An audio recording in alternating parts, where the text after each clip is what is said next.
Get ready for the dictation. Start. Honorable Speaker Sir, we are now the fifth largest economy of the world.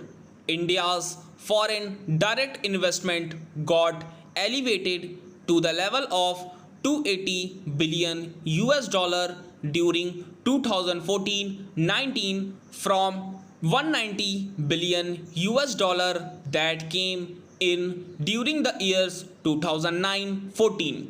The central government debt that has been the bane of our economy got reduced in March 2019 to 48% of GDP from a level of 52% in March 2014. With this backdrop, our government shall work towards taking the country forward so that we can leapfrog to the next level of health, prosperity, and well being. We shall strive to bring ease of living for every citizen.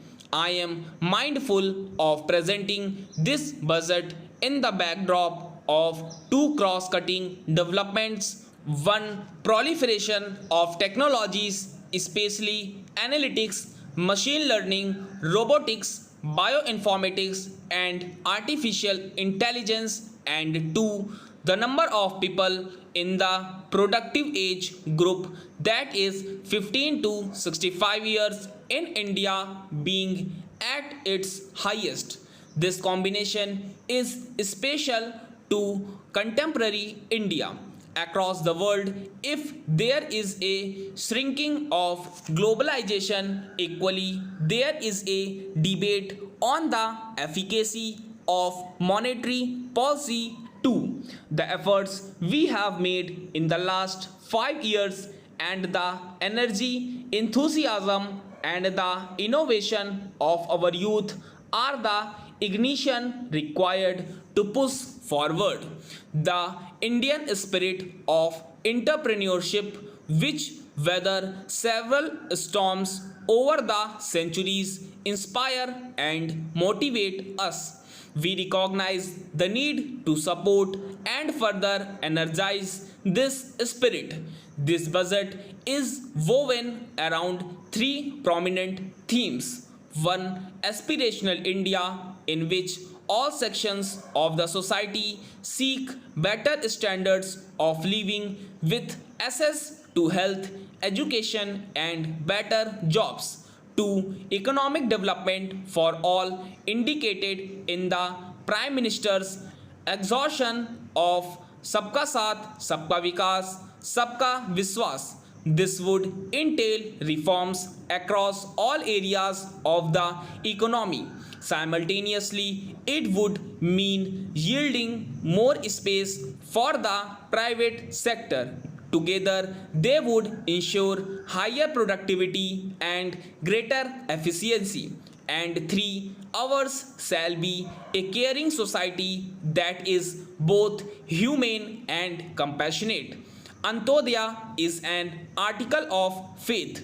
The digital revolution, which has placed India in a unique leadership position globally, will see the next wave. We shall aim, one, to achieve seamless delivery of services through digital governance, two, to improve physical quality of life through national infrastructure pipeline, 3. Risk mitigation through disaster resilience, and 4. Social security through pension and insurance schemes as such.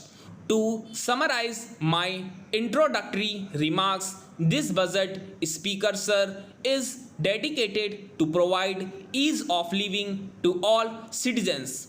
As mentioned a little earlier, the details under the three broad themes, aspirational India, economic development, and caring India, are the flowers in the bucket that is ease of living. Holding this bucket together are two hands: one, corruption free, policy driven, good governance, and two, clean and sound financial sector. I shall cover programs and plans related to 1. Agriculture, irrigation and rural development, 2. Wellness, water and sanitation, and 3. Education and skills. Our government is committed to the goal of doubling farmers' incomes by 2022. We have provided energy sovereignty through Kusum and input sovereignty through Krishi Vikas Yojana. We have provided resilience for 6.11 crores farmers insured under PM Fasal Bima Yojana. Focus on cultivation of pulses, expansion of micro irrigation through Krishi Sinchai Yojana have raised the self-reliance of the country.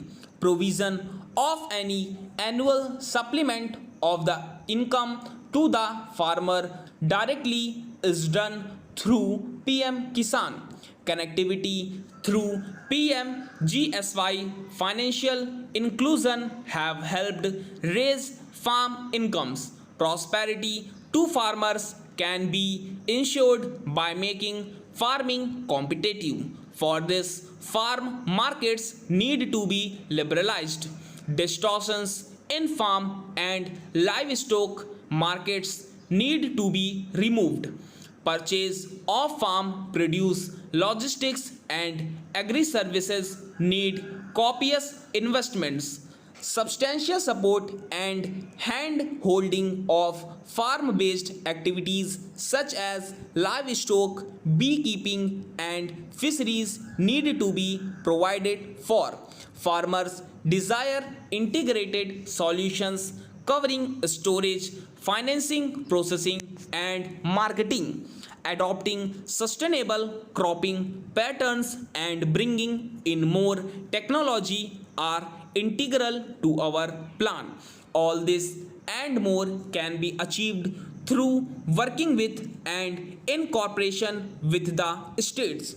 The following 16 action points indicate our focus. 1. We propose to encourage those state governments who undertake implementation of following model laws already issued by the central government. 2. Water stress related issues are now a serious concern across the country. Our government is proposing comprehensive measures for 100 water stressed districts. 3. In the budget speech of July 2019, I had stated that Annadata can be Urjadata too. The PM Kusum scheme removed farmers' dependence on diesel and kerosene and linked pump sets to solar energy. Now, I propose to expand the scheme to provide 20 lakh farmers for setting up stand-alone solar pumps. Further, we shall also help another 15 lakh farmers solarize their grid-connected pump sets. In addition, a scheme to enable farmers to set up solar power generation capacity on their barren lands and to sell it to the grid would be operationalized. This will increase the income of the farmers substantially in the future. Stop.